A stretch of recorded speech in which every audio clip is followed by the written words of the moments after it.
Now in this video, I'm going to show you how I've set up the FM3 for the simplicity of the stage. I don't have a lot of brain power to be tap dancing on a whole bunch of switches while I'm playing, so my approach is very, very simplistic. And if you read some of the stuff that's online, you'll realize that the Fractal audio products are not necessarily known for their simplicity. With a little bit of setup, you can get there. Now the MG30, although it's marketed towards the budget guitarist, it's still a here in Canada, it still retails for well over $400. But what I liked about this unit was the simplicity and the clear display. It's got the integrated expression pedal, which is a bit small and doesn't have much travel, but it was still workable. But mainly what I liked was, with only 3 switches, they made some really opinionated choices about what those switches did. One of the switches was to switch your presets up and down, and the other one was a control for a different scene. Over on the FM3, I've tried to mimic the simplicity that the NUX kind of comes with by default. So you'll notice that I've kind of relabeled these 3 buttons, and in my case, I only have about 8 patches that I use for 120 minutes worth of music. I've got this 2-button NUX switch I'm going to reuse, and I like having this guy a bit off to the side. And up here I have this MIDI-based switch from Ampero that, although I do use it, I don't use it a lot in a live setting. I maybe use it once or twice in a couple of songs. And right here off to the side I've got the Fractal, expression pedal, the big one. So the way I've set this up, I don't have a whole lot of patches, but they all follow the same shape, where I have a crunch channel, a clean channel, and the crunch channel is the default one. And over here on the side I have this lead boost, and I only do that for a visual separation. When I'm performing, from standing up, I can clearly see which patch I'm on at any given time, and everything else is just empty.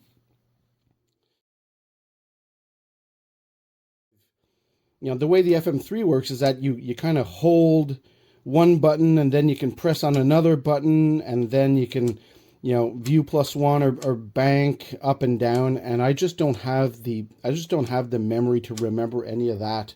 And I'm afraid that if I play live with this kind of layout, I'm just going to get lost, and then that's going to really screw me up during a song or something like that.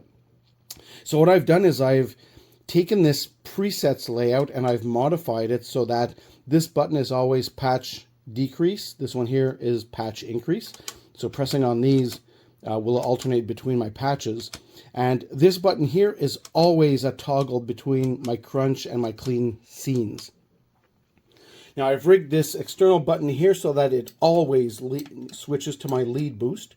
So I don't really have to think about it. Patch change, clean or crunch, lead boost is over here.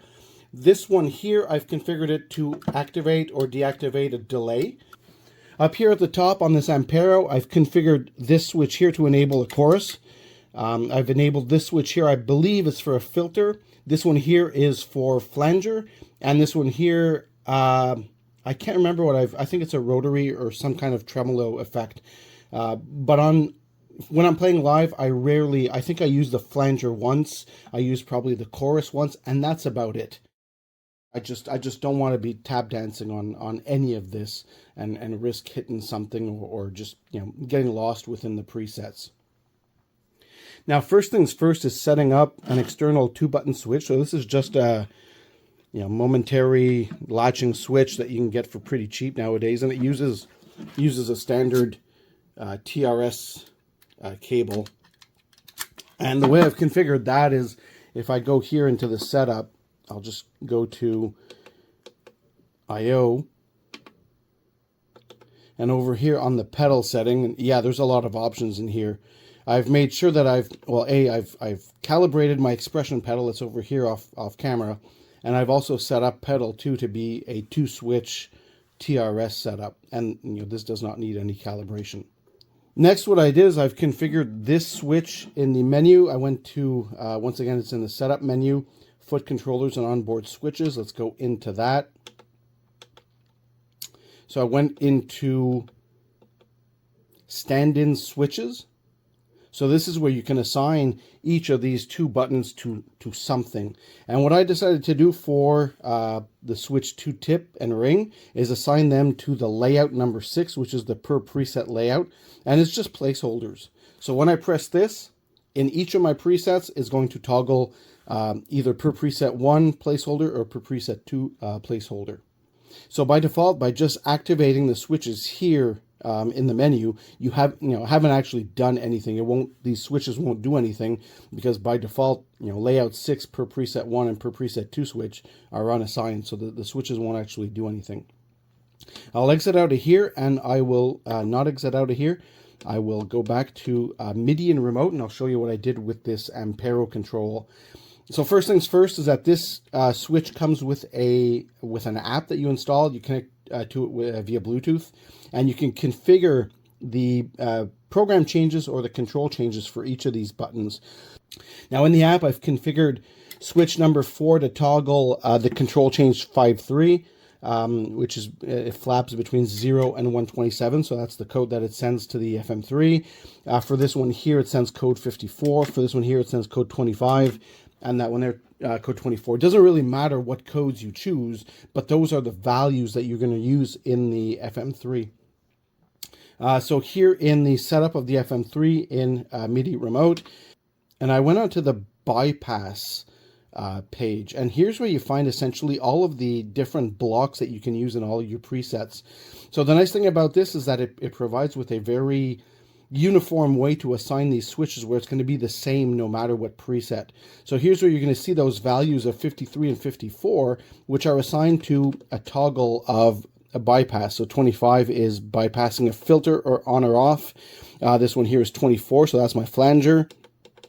Way at the top, I think I have one for a chorus, which is 54, and my other one here below is assigned to 53, which is a phaser, which I rarely use. I'm not a big fan of the phaser, but so over here on FM3 Edit, what I've did to configure these switches is first things first, I went into this FC Edit button, and here's where you have the layouts of whatever is on board with your FM3 actual, the 3-button switches here. So what I've done is I've simply modified layout 1, and I haven't touched all of the other layouts. So layout 1, I took the first button and I called it patch with a little arrow down. So that's over down here in the description. And for my live show, my patches all reside between 400, patch 400 and patch 412. Patches, presets, same thing, with no wrap, so that when I get down to 401, it just won't go anywhere anymore. And that's all that happens. So this one here, what I've done is I've called it patch increment, so it increments of +1. This one here, I've set it to wrap, but I can set it to no wrap, so that it simply stops at the upper limit 512. So for my live show, I could set this up to 412 and hit the save button, and that's it. Over here, what I've done is I've simply assigned this to layout 6, which is the per preset override, and I've assigned it to per preset number 1. And I'll show you these per presets in just a second. So these are the 3 switches. In order to configure these switches and the other ones on the Ampere control, what I've done is in the foot controller per preset. So here's where things get a bit complicated, I guess. So don't forget, this one here is my per preset number 1. And what I've done is I've associated these 2 switches here, the external ones, to per preset 24 and 23 respectively. So the first step is to take the per preset 1. So what I've done is I've used the category scene toggle. And this was, the primary scene in this case is the crunch channel.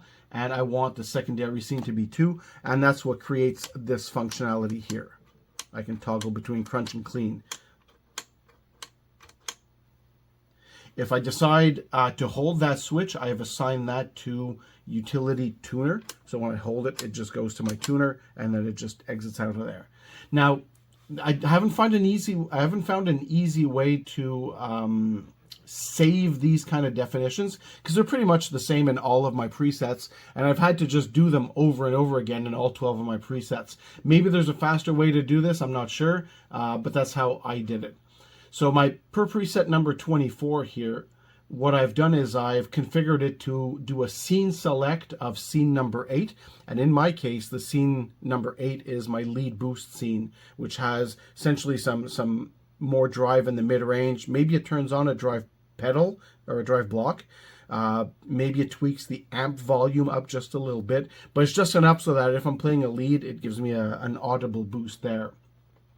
And if I press on it a second time, it goes back to the previous scene. So if I do press on this button, I do go to my lead boost scene, and I can either press it again and go back to where I was before, or I could press it and go on my lead boost, and then this button here becomes my crunch channel, always back to my crunch channel. Anytime I exit off of it, this one here, just its primary function is to go back to that number 1 patch.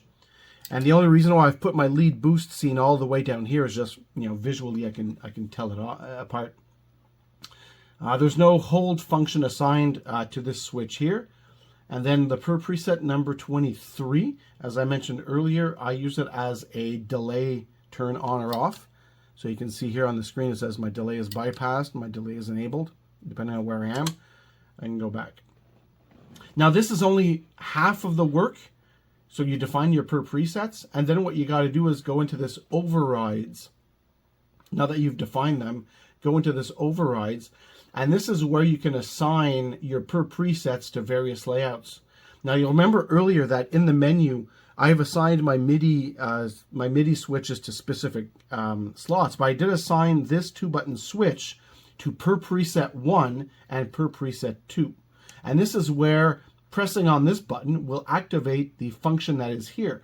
Pressing on this button is going to be what activates this function here. So in this case, per preset 1 switch is mapped to action per preset number 24, which is defined over here in the definitions. So you define the actions here, and then you bind those actions to something.